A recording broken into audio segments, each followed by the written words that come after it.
Hi, my name is Barry Manandi and you're listening to the ZiFM Sport podcast. Z. The hottest station in the nation. ZiFM Stereo. It's Lionel Messi! He scored! The goal the world wanted! It's time for the biggest sports stories. It's Neymar trying to feed it through. It's a stretch and it's in! And I can't remember the last time I saw something like this. Extraordinary scenes. The biggest interviews. It's more difficult. Obviously, it's more difficult. And all the analysis right here. If they play poorly, they come back, they've got all the excuses. You can't have it both ways. Every weekday, it's my sport, it's your sport. It's ZiFM Sport. Let's join the team for the biggest show in the world of sport on ZiFM Stereo. My station, your station.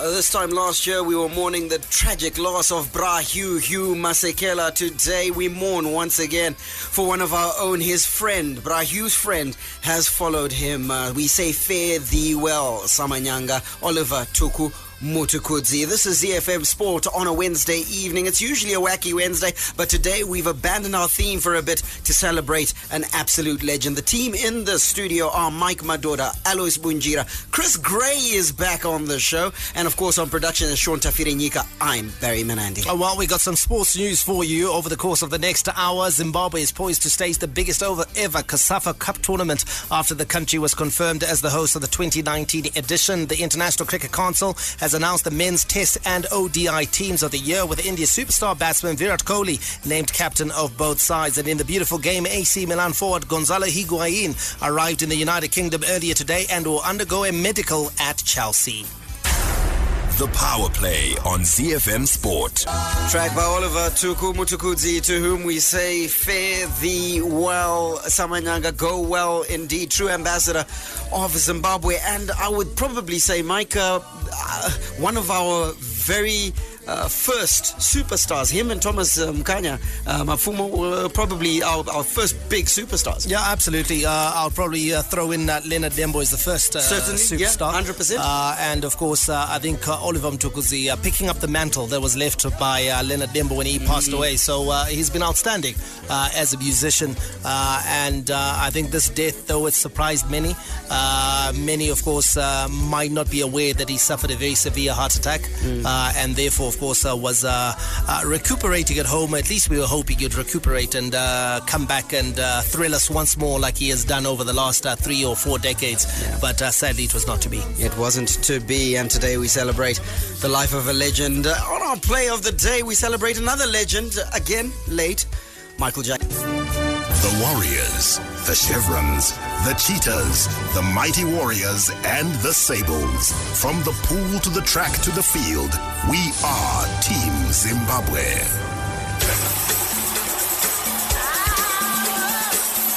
The Home Front. Local sports news and analysis. We usually go wacky every Wednesday, but today we're going to be keeping it particularly somber as we remember the life of Oliver Mutukudzi. And we also want to remind you of our daily competition, the ProFeeds Daily Sports Trivia. Do send in your hashtags, that is ProFeeds Trivia, onto our WhatsApp platform 0731 168 045, 0731 168 045. You could be the one lucky listener that we get to call back. You'll field 2 questions and you could be in on the draw that will be held on the 22nd of February, where you could win yourself a double door fridge, 290 litre Capri.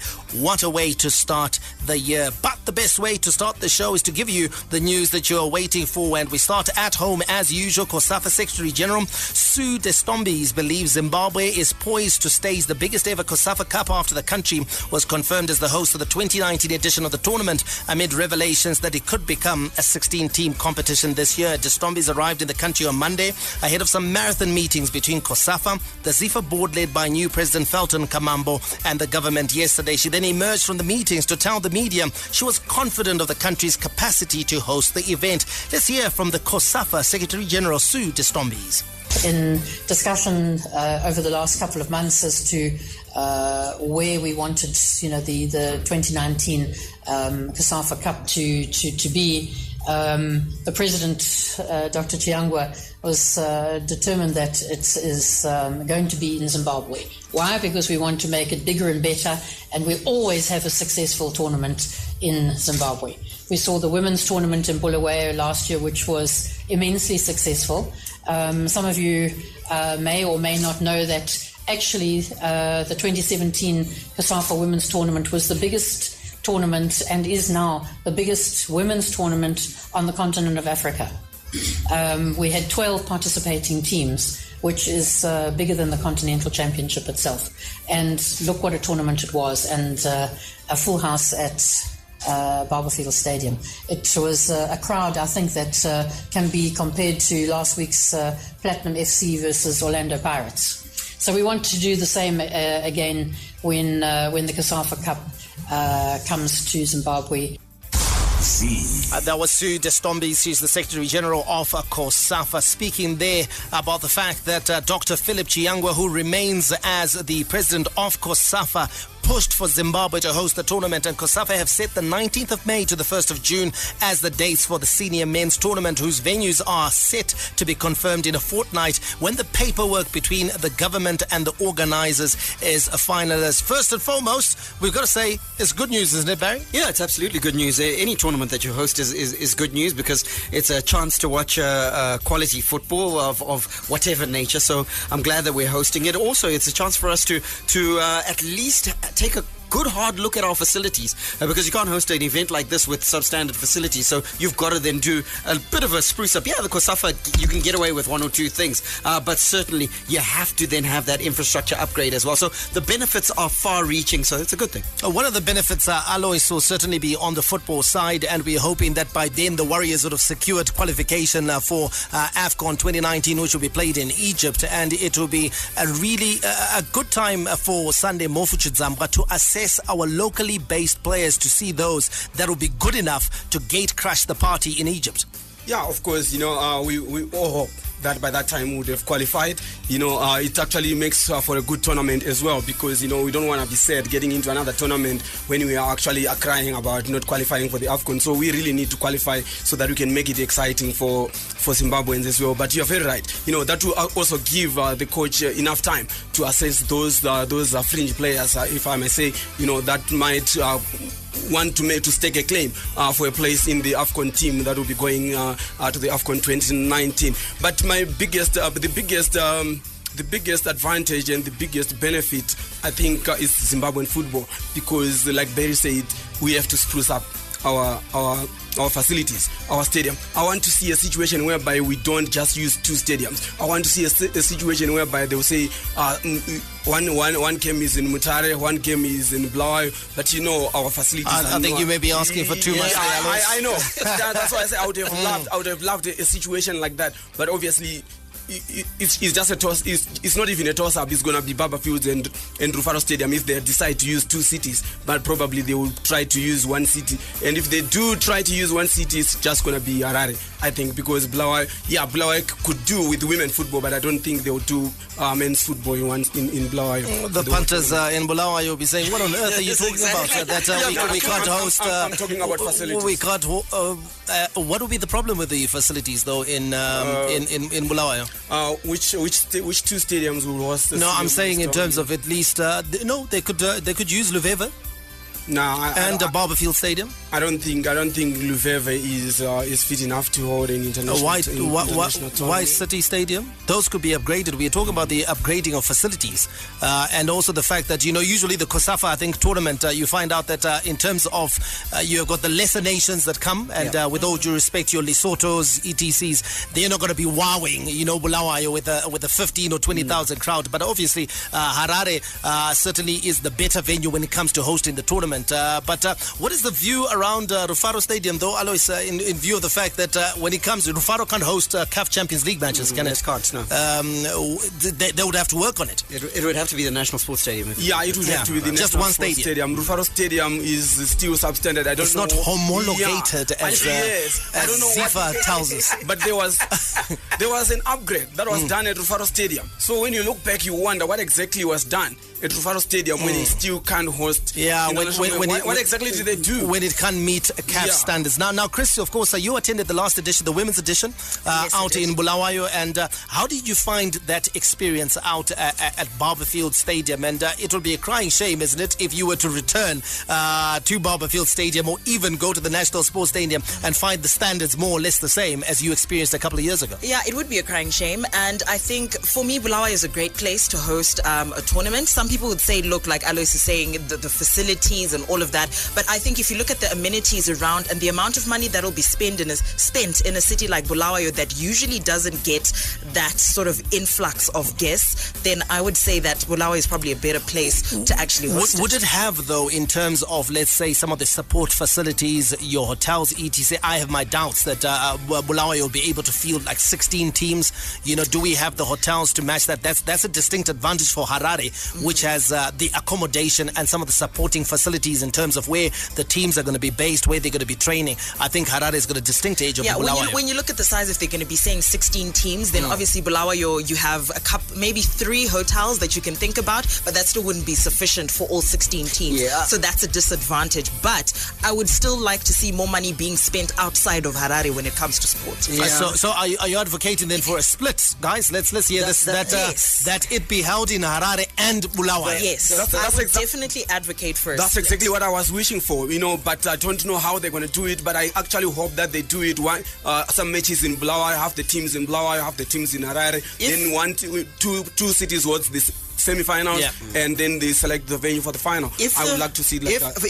In my view, I think that if the tournament remains the way that it is and isn't expanded, chances are we're going to see a one-city tournament. However, if we go to 16 teams, I could probably stake my house on it that we're going to have a 2-city tournament, because it's like you say, it's support facilities, it's the logistics around managing 16 teams. You need the ground game to be good for you to do it in one city, and I don't think we've got that. We have a template. We have a template already for 16 teams in a tournament here. We hosted the All Africa Games in 1995 with 16 teams, and it was actually a success. We had they were split. The other groups were in Bulawayo, the other groups were in Harare. Semi-finals, they were split as well. One semi-final in Harare, one semi-final in Bulawayo. Then the final was at the National Sports Stadium. So that was actually fantastic. They would just take that template and just plug it in. Yeah, absolutely. They'll just have to. The Sports and Recreation Commission will have to go through the shelves, find that file from 95, dust it off, and then make sure that we get, of course, the template that Alois Munjira is talking about. The All Africa Games in 1995, where Alois Munjira was, of course, a star. But I'll never forget, Alois,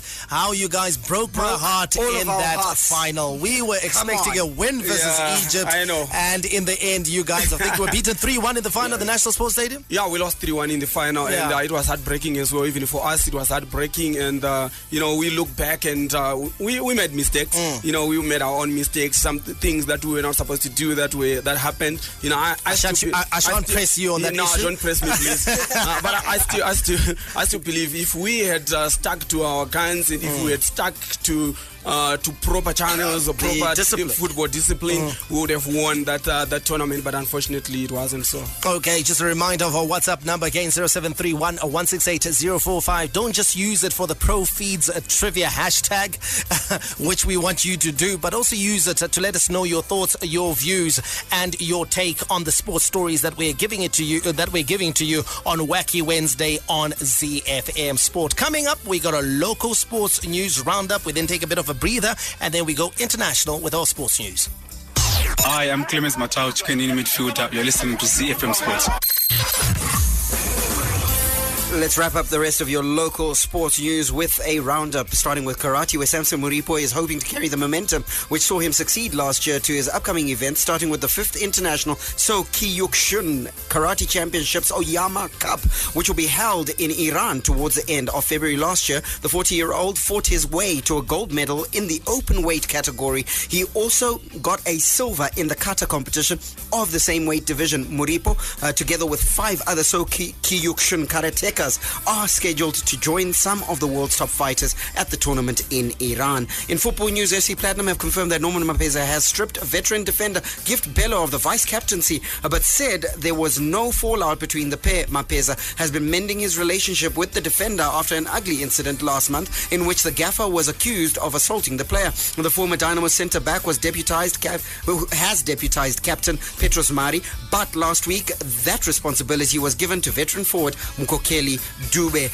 Ending with Kabaddi, a Tendai Jambwa who coaches the ancient Indian contact sport of Kabaddi in Zimbabwe, has been selected to undergo a 3-month intensive coaching course in India from mid-February to the end of April this year. Kabaddi is a contact sport, team sport, played between 2 teams of 7 players, and the object of the game is for a single player on offense, referred to as a raider, to run into the opposing team's half of a court, tag out as many of their defenders as possible, and return to their own half of the court, all without being tackled by the defenders.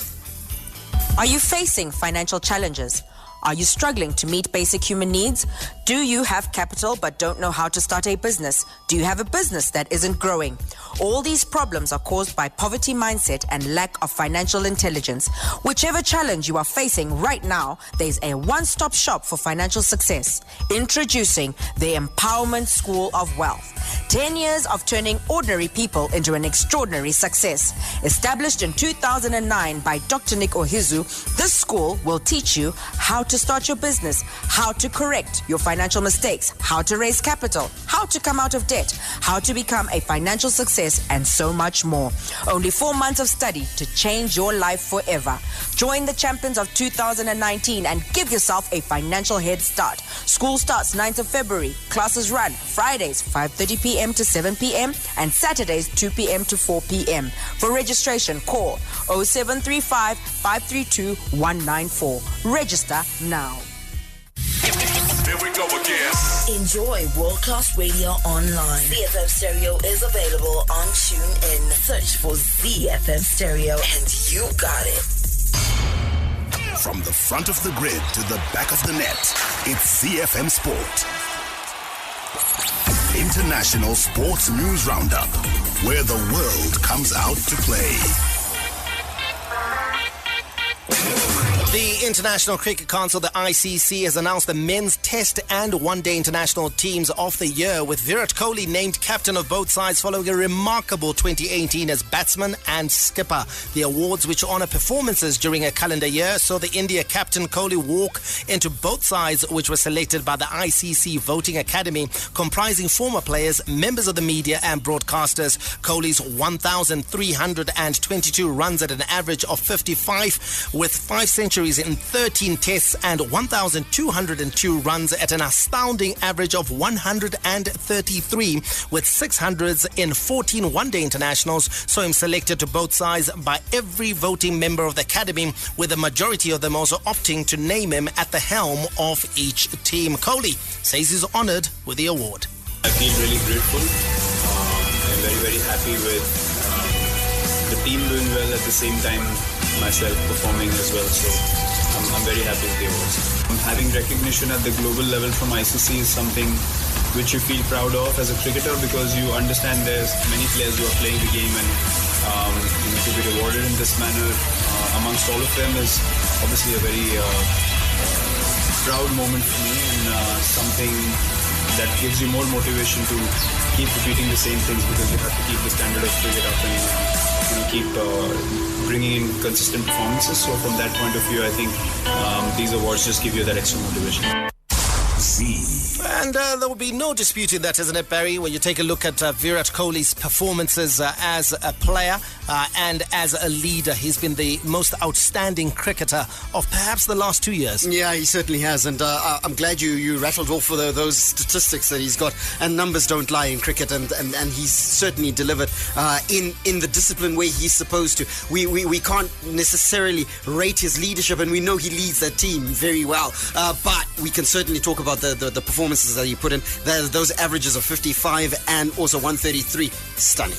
Chris, you take a look at India. They've always been blessed with really good players, really good batsmen, iconic players. You know, not just Virat Kohli, who's still writing his own chapter in that in the upper echelons of world cricket. But you go back to your Sachin Tendulkars, your Rahul Dravids, your Kapil Devs, you know, from bygone generations.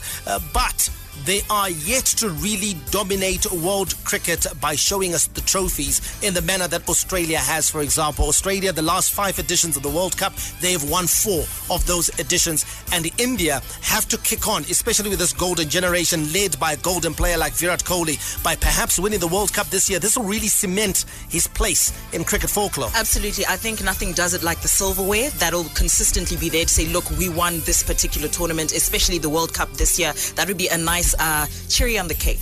Taking a look at the ICC Test team, Tom Latham of New Zealand and Dimuth Karunaratne of Sri Lanka chosen to open the batting. At first drop is Kane Williamson of New Zealand. Virat Kohli comes in at number 4. Here's the skipper Henry Nicholls of New Zealand at number 5. And then Rishabh Pant of India is the wicket keeper, batting at number 6. Your all-rounder Jason Holder of the West Indies, impressive for them as skipper as well as a player. And then Kagiso Rabada of South Africa is chosen to lead the line as far as the bowling is concerned, together with Mohammad Abbas of Pakistan, and then Jasprit Bumrah coming in, of course, as the first replacement. And Nathan Lyon of Australia is picked as the best spinner in Test cricket at the moment. And the ODI team also having a few returnees, notably Virat Kohli as captain, wasn't he? And Bumrah as well in there. Rohit Sharma, Johnny Best of England, of course, makes our team. Ross Taylor of New Zealand, Joss Butler of England will keep wicket. Ben Stokes of England, Mustafizur Rahman of Bangladesh. He's had a fantastic season, certainly a great year of cricket for him. Rashid Khan of Afghanistan, Kuldeep Yadav of India, and Jasprit Bumrah, another returnee, as Mike said earlier. Australia Open, Aaron Finch won the T20 Performance of the Year award for the second time for his 172, the highest ever individual T20 score scored against. Guess, Eddie. Come on, anyone guess who he scored it against? Come on, Alois. Who did he score? Come on, guess. It was Zimbabwe. It was Zimbabwe. And of course, it was in Harare last July. India's Rishabh Pant was named Emerging Player of the Year, while Scotland batsman Callum MacLeod took home the Associate Cricketer of the Year trophy. All right, let's give you a quick update out of the one-day international, the first one-day international between New Zealand and India. Match billed as a run fest. Well, it turned upside down by India's spin twins Kuldeep Yadav and Yuzvendra Chahal, as New Zealand were crushed by 8 wickets in the first one-day international in Napier. India arrived at the ground with captain Virat Kohli expecting 300 plus to be par. But when his bowlers rolled New Zealand over for 157, the outcome became a formality. Hi, I'm JC Krill, Springbok and Blue Bulls backline player. You are listening to ZiFM Sports. Around the world in 60 seconds, international sports news. We take off an island where fly half Johnny Sexton is expected to be fit to face England. Their Six Nations opener next Sunday. Sexton missed Leinster's Champions Cup wins over Toulouse and Wasps with a knee tendon problem, but trained with the Ireland squad. Ireland beat England at Twickenham last March to clinch a Six Nations Grand Slam, but Schmidt has played down his side's tag as overwhelming favourites. Over to the US, Paul George scored 36 points and Russell Westbrook recorded a triple-double to lead the Oklahoma City Thunder to a 123-114 home win over the Portland Trailblazers. OKC extended their winning run to 3 games and snapped Portland's 3-game winning streak. The result did not only put the Thunder ahead of the Blazers by a game in 3rd place in the Western Conference, but it also gave OKC a 2-0 advantage in the season series between the teams with 2 meetings remaining. Touching down in Australia, Novak Djokovic has progressed into the Australian Open semi-finals after Kei Nishikori retired due to injury. Djokovic was leading 6-1, 4-1 in the quarter-final when Nishikori decided he was unable to continue due to a thigh problem. Frenchman Lucas Pouille reached his maiden Grand Slam semi-final with a 4-set 7-6, 6-3, 6-7, 6-4 victory over Milos Raonic. In the upset of the day, Serena Williams was knocked out in the quarterfinals as Karolina Pliskova saved 4 match points in a remarkable 6-4, 4-6, 7-5 comeback win. It was a day that also saw 4th seed Naomi Osaka ease into the semi-finals following a 6-4, 6-1 victory over Ukraine's Elena Svitolina. Well, you take a tap in these circumstances. The Daily Sports Trivia question is brought to you by Profeeds. Profeeds, your feed and farm professionals. It's competition time. All you have to do is send a WhatsApp message with the hashtag Profeeds Trivia and you might be the one lucky listener we call back. You answer 2 questions and if you get both correct, you'll be our daily winner and in with a chance of winning our fabulous first prize of 2019, a Capri double door 290-litre fridge. That first draw this year is going to be held on the 22nd of February. Indeed, and on the line to participate and play today is Sangsi. This man has sent us a message since the beginning. Sangsi, it's finally fallen on you. Welcome, buddy. How's it, Betty? It's nice to hear from you guys on a sad day like this. Yeah, very sad. For the art in Zimbabwe and certainly sad day for the whole nation. Indeed, yeah. Sangsi, while we're on it, why don't you tell Zimbabwe what team you support? Well, I'm a Liverpool supporter. Thank you very much. Certainly a Zimbabwe supporter. Thank you very much, Sangsi. That's why we wanted you to announce that. But anyway, you got 2 questions to answer. If you get them both correct, you are a daily winner and you're in that draw on the 22nd of February. Are you ready, sir? Yeah, that's fine. Let's go. All right, mate, let's start with local, where we want to know who captained the Warriors, the Zimbabwe national football team, in Gabon, Africa Cup of Nations 2017. AFCON 2017 in Gabon. The Warriors were there. Who was the captain?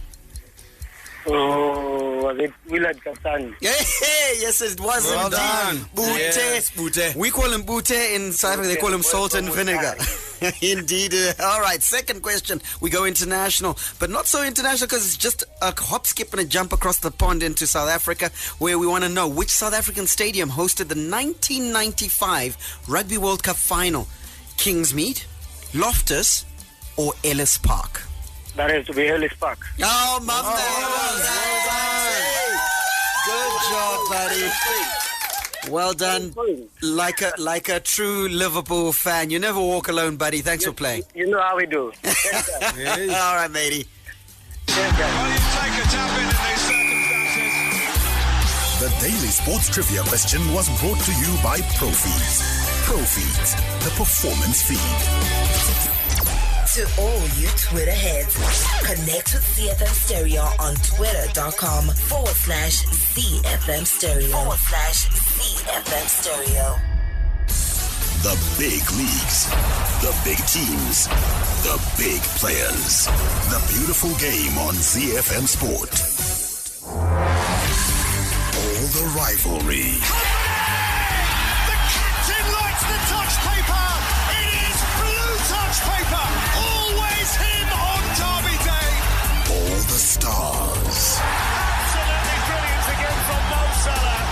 The twinkling feet, the ice cold finish, the Egyptian on fire. And all the game-changing moments. Aguero!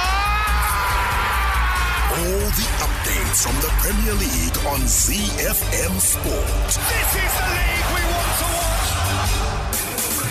We start in London town today, and AC Milan forward Gonzalo Higuain arrived in the United Kingdom and will undergo a medical at Chelsea. The Italian club reached an agreement last night over the transfer of Christoph Piatek, who is also set to have his medical with the Serie A side. Piatek's arrival at the San Siro means Higuain's loan move to Chelsea can be completed, with Maurizio Sarri's club trying to register him in time for Thursday's Carabao Cup semi-final versus Tottenham. Spurs lead the Carabao Cup tie 1-0 going into the second leg at Stamford Bridge, and Higuain will be likely to watch the tie from the stands. And for me, guys, he looks like a really good addition. I mean, if you compare him to what they have, Alois, in terms of their strikers right now, Alvaro Morata, as well as Olivier Giroud, Higuain is definitely a step up. Yeah, when you look at the quality of strikers that they had, they really didn't have a player that they could actually rely on to bring in the goals. You know my opinion about Morata, and he was actually heading the line. He was the top striker there. But now with Higuain, I've always rated Higuain. There was a time I actually wanted him to come to Manchester United as well. He is a damn good striker. He has top scored in Italy. That's a tough league. When he comes to England, I think with the chances that Chelsea creates, with the chances that Morata misses, I think that he'll be on the scoreline quite frequently because of those chances. And you've got to say that he was hard done by, isn't it, at Juventus, because he had led the line at Juventus for 3 or 4 seasons there, had been scoring the topping the scoring charts at Juventus. But the unfortunate thing is that they decided that the ambition was to challenge for the UEFA Champions League, and they needed a step up, and that person was Cristiano Ronaldo, who unfortunately, Barry, played in the very same position that Gonzalo Higuain played in, and Higuain was not willing to play second fiddle, so he moved. Yeah, and it's some compliment when the step up from where you are is Cristiano Ronaldo. That just shows you the quality of the man, because he's able to deliver in front of goal. And I completely agree with you guys. This is the missing piece in Sarri ball, because they've been creating chances, but you'll find that Olivier Giroud can't take those chances. Alvaro Morata famously missed a chance 2-3 yards from the goal line and blazed it over. Those sort of things won't happen with Higuain. Yeah, those of you who had been watching Juventus and wondering where Higuain was, well, we can tell you that the 31-year-old was currently on loan at AC Milan, the Rossoneri. And, of course, his parent club, Juventus, had shipped him out there, and he has scored 6 goals this season. And Milan and Chelsea have already agreed terms on a loan deal until June, with an obligation to renew it for another 12 months upon certain conditions. The deal will allow Higuain to reunite with Sarri, under whom he equaled the Serie A record for goals scored in a season, with 36 for Napoli in the season 2015-16. We go over to another club. Dele Alli faces a layoff of at least 6 weeks after his worst fears over the severity of the hamstring injury he suffered at Fulham on Sunday were confirmed. Ali stretched as he chased a loose ball into touch in the 86th minute of the game, which Tottenham won 2-1. And when he reached his hand back to grab the hamstring and stayed down, the situation looked bad. Mauricio Pochettino said as much afterwards, and the manager knew he would be without Ali for a period of games, beginning with the Carabao Cup semi-final leg at Chelsea. Liam Resnor believes Tottenham need to make a signing this month after losing both Harry Kane and Dele Alli to injury in recent weeks.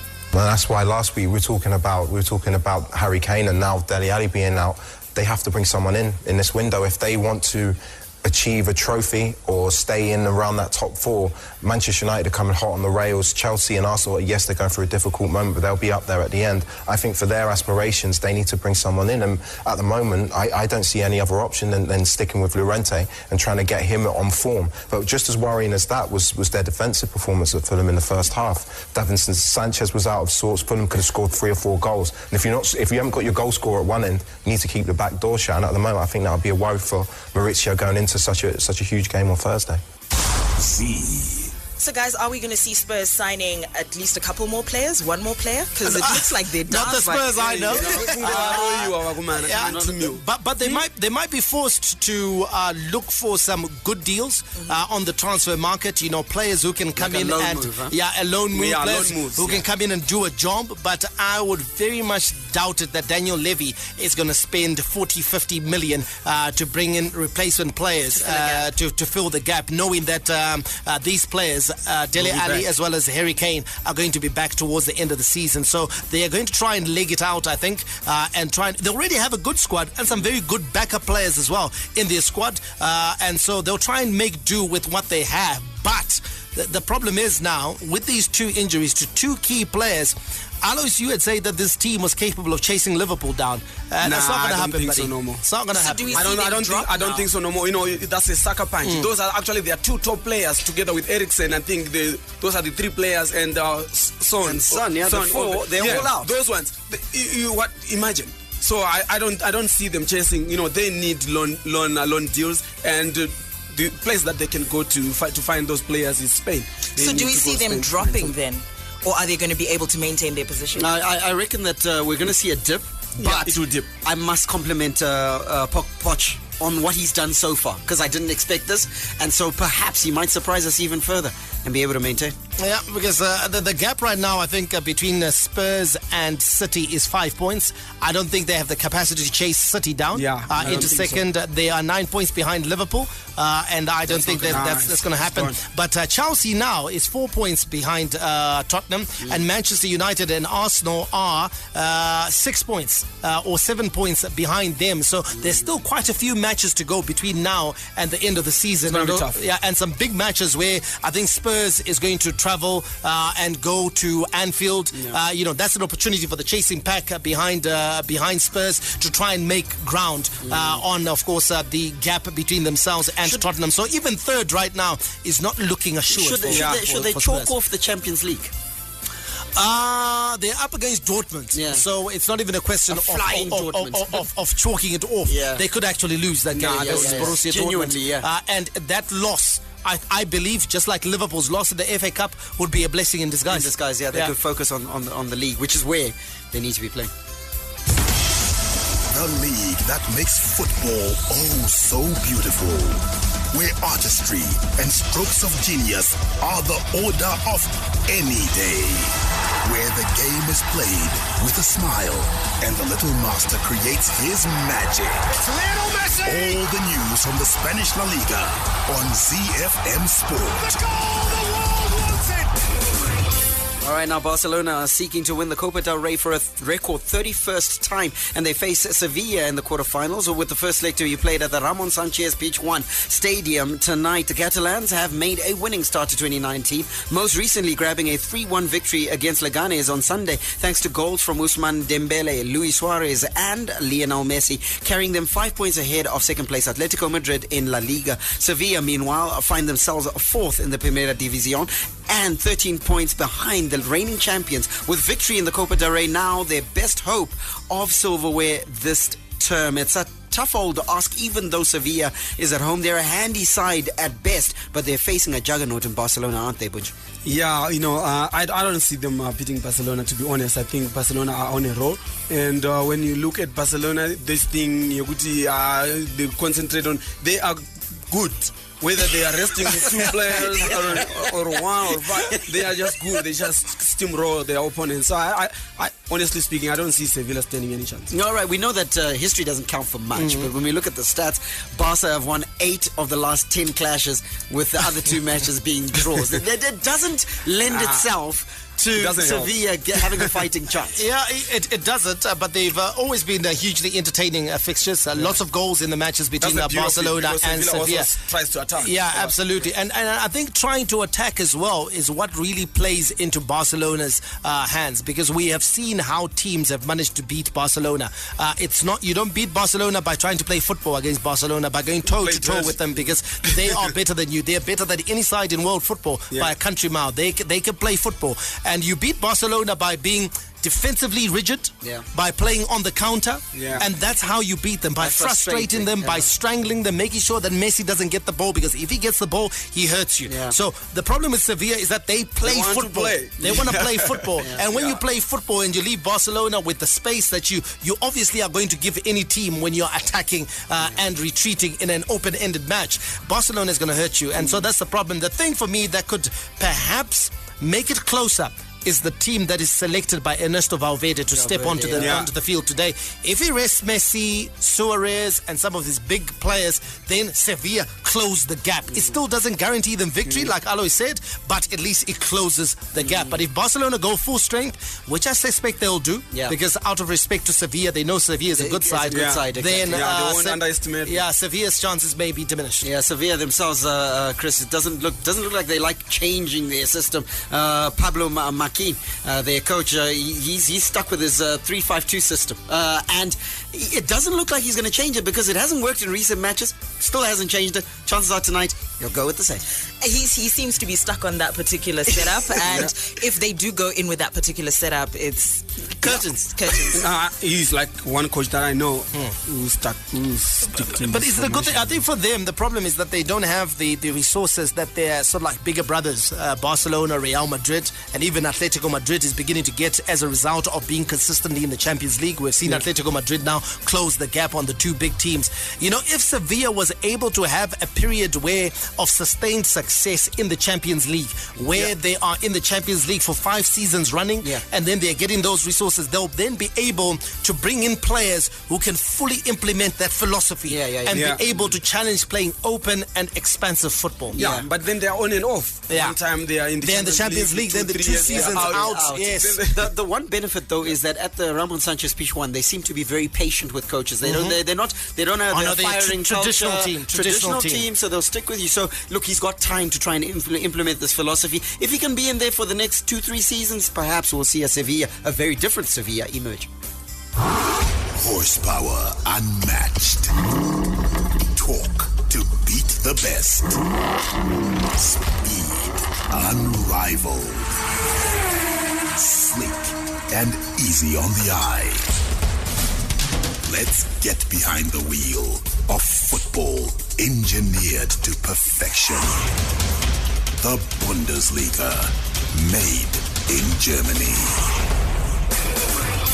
Midfielder Alex Witsel has said he is delighted that he chose to join Borussia Dortmund and is determined to justify his choice further by winning silverware with the Bundesliga leaders. The Belgian midfielder, who turned 30 earlier this month, scored the only goal in Dortmund's win in Leipzig on match day 30-18, keeping his side 6 points clear of defending champions Bayern Munich. Witsel has already won 2 trophies in Belgium, Portugal and Russia during his career, and he plans to do likewise in Germany following what has already proved a successful switch from Chinese club Tianjin at the end of last season. And we had always thought this guy here, Barry, was too good to be playing in China. Exactly. And ultimately, thank God, he didn't spend too much time there.